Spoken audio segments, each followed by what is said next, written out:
Sir, இப்போ இந்த தாவேகாவினுடைய வரவு அப்படிங்கிறதுல ஒரு விஷயம். இன்னொரு பக்கம் ஆல்ரெடி திமுக, அதிமுகக்கான போட்டி ஒரு பக்கம் இருக்கு. தாவேகா வந்து யங்ஸ்டர்ஸ்ட்ட ஒரு நல்ல பூம் இருக்கு. அவங்க வெர்ச்சுவல் வாரியர்ஸ்ன்னு சொல்லிக்கிறாங்க. ஒரு சில தொகுதிகள்லாம் 40% 50% ஓட்டெல்லாம் வாங்குவாங்கன்னுலாம் நெறைய பேப்பர்ஸ்லலாம் வர்ற நியூஸ் எல்லாம் கூட நம்ம பார்க்குறோம். ஸோ அத நீங்க எப்படி பார்க்குறீங்க? தாவேகாவுடைய ஸ்டாண்ட் எப்படி இருக்குன்னு நீங்க நினைக்கிறீங்க? தாவேக்காவோட வருவையை நான் எப்படி பார்க்குறேன்னா, தமிழ்நாட்டில் ஒரு பவர் வேக்யூம் இருக்குது. ம். 2 பிரதான கட்சி இருக்குது. ஒன்று திமுக, இன்னொன்று அதிமுக. அதிமுகங்கிற கட்சிக்கு ஐடியாலஜியே கிடையாது. ரைட்டா? என்ன ஒரே சார் டபால்னு போட்டுறீங்க? உண்மை அதுதான். ம். ஐடியாலஜிங்கிறது ஒன்று தான், தலைவன் தான் ஐடியாலஜி. திமுக எதிர்ப்பு. திமுக எதிர்ப்பு நீயா கிளப்பி விடுறீங்க. ம். திமுகலேன்னு வந்தது தானே அது. ம். தலைவன் அங்கே இருக்கிற திமுக தலைவர் பிடிக்காம எங்களுக்கு ஒரு புது தலைவர் வேணும்னு வந்தது தான் அவங்க. ம். அதனால் திமுக எதிர்ப்புன்னு நீங்கள் சொல்ல முடியாது. ம். எம்ஜிஆருங்கிறவர் திமுகலேன்னு வெளில வந்து தான் அதிமுக ஆரம்பித்தார். திமுகவில் மினிஸ்டராக இருந்தவர் தான் அவர். ம். அதனால் திமுகவில் கலைஞர் பிடிக்காம வெளியில எம்ஜிஆர் வந்து தலைவர் ஆமா. எம்ஜிஆரை தலைவராக்கினவங்க தான் ம். அதிமுக. ம். தனி கொள்கைன்னு ஒன்றும் கிடையாது. ரைட்டா? ம். எம்ஜிஆருக்கு அப்புறம் ஜெயலலிதா ஒரு அத்தாரிட்டேரியன் செட்டப்பை க்ரியேட் பண்ணாங்க. ம். இன்றைக்கி இருக்கிற ஜெனரேஷனுக்கு முக்கால்வாசி பேர் ஓட்டு போடுறவங்க 80களுக்கு அப்புறம் பிறந்தவங்க. ம். அவங்களுக்கு எம்ஜிஆரை தெரிஞ்சுக்கிறதுக்கு வாய்ப்பே கிடையாது. இப்போ இருக்கிற அதிமுக வந்து ஜெயலலிதாங்கிற ஒரு அத்தாரிட்டேரியன் ரெஜிம் கிரியேட் பண்ணது. ம். ஹைலி டிசிப்ளின் ஃபோர்ஸு ஒன்றும் கிடையாது. அவங்க இஷ்டத்துக்கு நாக்கு பிறட்டுற மாதிரி அவங்க வந்து ஐடியாலஜி ஒரு நாளைக்கு பிஜேபி போட வைப்பாங்க, அடுத்த நாளைக்கு மாற்றிப்பாங்க. அது டோட்டல் அத்தாரிட்டேரியன் ரெஜிம் ம். With no ideology. ஸோ இன்றைக்கி வந்து அந்த கட்சிக்கு தலைமையில தான் டிபெண்ட். ம். எம்ஜிஆர் சமயம் நான் 1 மற்றவங்கலாம் 0 அப்படின்னா என்ன அர்த்தம்? நீங்கள் என்ன சைஃபரு, நான் 1 வச்சா தான் வேல்யூ. ம். அதே மாதிரி ஜெயலலிதாவும் அதே மாதிரி தான். நீங்கள்லாம் சைஃபரு, நான் 1ன்னு. இன்றைக்கி திமுகவில் இருக்கிற பெரிய மினிஸ்டரில் பல மினிஸ்டரோட பாஸ்ட்டு ஏஐடிஎம்கேல இருந்தவங்க தான். ம். ஸோ மினிஸ்டர் உருவாக்குறது தான் அவங்க வேலைன்னு அவங்க நினச்சாங்க. அதனால் இன்றைக்கி வந்து ஒரு செகண்ட் ரேங்க் லீடர்ஷிப்பை அவங்க டெவலப்பே பண்ணாமல் அதை வந்து ஸ்டேபிளாக வச்சுருந்தாங்க. ஸோ எனி லீடர்ஷிப் ஸ்ட்ராங்காக வந்தால் அவங்களுக்கு த்ரெட்டுன்னு நினச்சி அதை சதக்குன்னு வெட்டிட்டு இருந்தாங்க.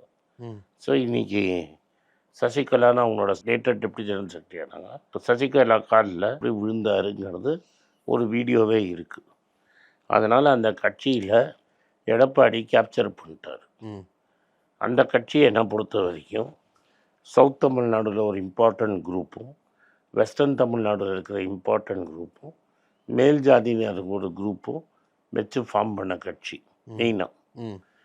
இன்றைக்கி அதில் ஒரு விங்கு சவுத் இந்தியாவில் டாமினண்ட்டாக இருக்கிற ஒரு குரூப்பு அவங்கள விட்டு போயிட்டாங்க. ஸோ இன்றைக்கி வெஸ்டர்ன் தமிழ்நாடு பார்ட்டி அதாவது Sasikala TTV Dhinakaran group sir. Sasikala, TTV Dhinakaran, OPS. அந்த குரூப்பு போயிடுச்சு. ம். அவங்க திரும்பி வந்துருவாங்க போல தெரியுது சார். வந்தால் பார்க்கலாம். மேல லாபி நடந்துட்டு இருக்கிற மாதிரி கேள்விப்பட்டோம். அதில் ஒருத்தர் செங்கோட்டையன் அடுத்தது அது செங்கோட்டையனுக்கு நான் வரேன். அதான் ஓபிஎஸும் நாளைக்கு போய் ஓபிஎஸும் டிடிவியும் விஜயோட சேர மாட்டாங்கன்னு நீங்கள் சொல்ல முடியாது. பட் பாஜக விஜய் வந்து ரொம்ப ஸ்ட்ராங்கா எதிர்க்கிறாரு. அதெல்லாம் யாருக்கு எடுத்தாரு சொல்லி முடிக்கிறதுக்கு. ஸோ இது வந்து ஒரு இன்னைக்கு அது மாதிரி நடந்துருச்சுன்னா இது ஒரு கொங்கு மண்டலம் பார்ட்டியாக மாறிடும். அதிமுக ஆமாம், போன வருஷமே அது சப்ஸ்டன்ஷியலாக ஜெயிச்சது தர்மபுரியில நீலகிரியில் தான் ஜெயிச்சாங்க. இது ஒரு கொங்கு மண்டலம் கட்சியாக மாறுறதுக்கு வாய்ப்பு ரொம்ப பிரகாசமாக இருக்குது. இதே மாதிரி ட்ரெண்டு கண்டினியூ ஆச்சு. அண்ட் அவங்களோட மெயின் கட்சியில் ஒன்று என்னென்னா தலைவனை நம்பி தான் எல்லாமே. தலைவன் சொன்னால் எல்லாம் கேட்கும். எடப்பாடி அது மாதிரி தலைவர் இல்லைன்னு உங்களுக்கும் தெரியும், எனக்கும் தெரியும். ஸோ கலெக்டிவ் லீடர்ஷிப்பில் அங்கே வேலை செய்யலை.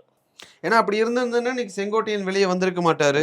ஓபிஎஸ் வெளில போயிருக்க மாட்டாரு. அவர் வரேன்னு ரெடியாக இருந்தப்ப கூப்பிட்டு இருந்திருக்கலாம். டிடிவியை கூப்பிடல. ஸோ ஏஐடிஎம்கேங்கிறது ஒரு ஸ்ட்ரிங்கிங். எடப்பாடியை சிஎம் ஆக்குறது தான் என் வேலையான்ற மாதிரி டிடிவி அந்த தொனியில தான் பேசுறாரு. ஏஐடிஎம்கேங்கிறது ஒரு ஸ்ட்ரிங்கிங் பார்ட்டி. இந்தியாவில் அது மாதிரி ஒரு லீடர் தமிழ்நாட்டில் எஸ்பெஷலி ஒரு பெரிய லீடரை நம்பி ஒரு பார்ட்டி உருவாகிறது நாம். அந்த ஃபீல்லிங்கை விஜய் ட்ரை பண்ணுறாரு. விஜயகாந்த் ட்ரை பண்ணார், கொஞ்சம் அஹெட் ஆஃப் ஹிஸ் டைம்ஸு. இன்றைக்கி விஜயகாந்த் இருந்திருந்தால் இன்னும் நல்லா ஓட்டு வாங்கியிருப்பார். ஸோ ஒரு ஏடிஎம்கே இல்லாத ஹோலை ஃபில் பண்ணுறது தான் விஜய் ட்ரை பண்ணுறாரே தவிர, விஜயும் ஏஏடிஎம்கேயும் திமுகவும் இருக்காது. இந்த எலெக்ஷனில் இருந்துக்கலாமா இருக்கும், அடுத்த எலெக்ஷனில் அதிமுக இருக்காதுங்கிறது என்னோட கருத்து. விஜய் வளர்ந்தார்னா இல்லை சார், எலெக்ஷன்லேயே இருக்காது. அவன் அதாவது திமுகவுக்கும் அதிமுகவுக்கும் ஓட்டு டிஃப்ரென்ஸ் அப்படின்னு பார்த்தீங்கன்னா ஒன்றும் பெருசாக சார் இல்லையே. அந்த வருஷம் சார் இப்போ வந்துட்டிங்கன்னா அதிமுக காணாமல் போயிடுச்சு. பல இடத்துல நீங்கள் அசம்பிளிக்கு அப்புறம் ஒரு இந்த எலெக்ஷனும் வந்தது. எது லோக்கல் லோக்சபா, அப்புறம் லோக்கல் பாடி, அப்புறம் லோக்சபா. நீங்கள் பார்த்தீங்கன்னா அதிமுகவோட ஓட்டு கன்சிஸ்டண்ட்டாக குறைஞ்சிருக்கு.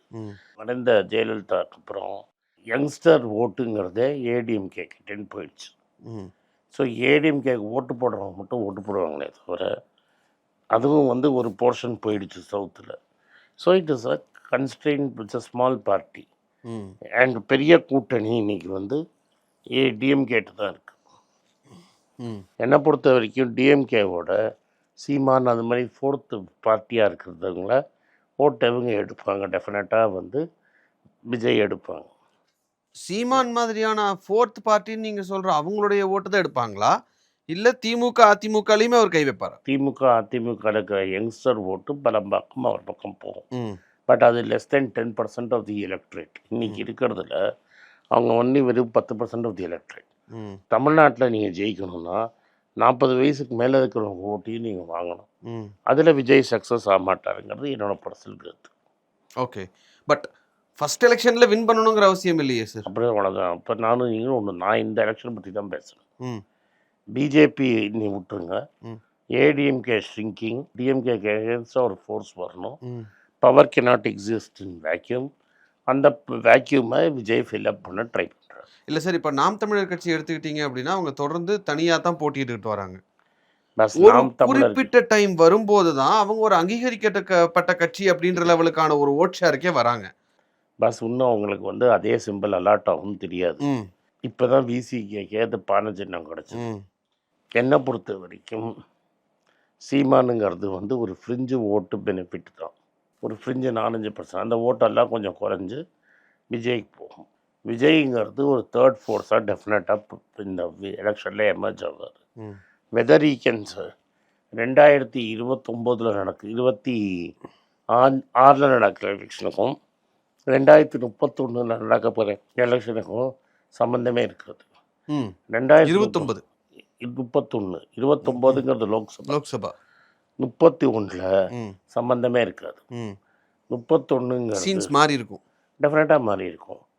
ஸ்டாலினுக்கு வயசு 78-79 ஆயிருக்கும். அவர் சிஎம் கேண்டிடேட்டாக இருப்பாரா இல்லை பையனை சிஎம் ஆக்க பார்ப்பாராங்கிறது ஒன்று வரும். 10 வருஷம் முடிஞ்சிருக்கும்.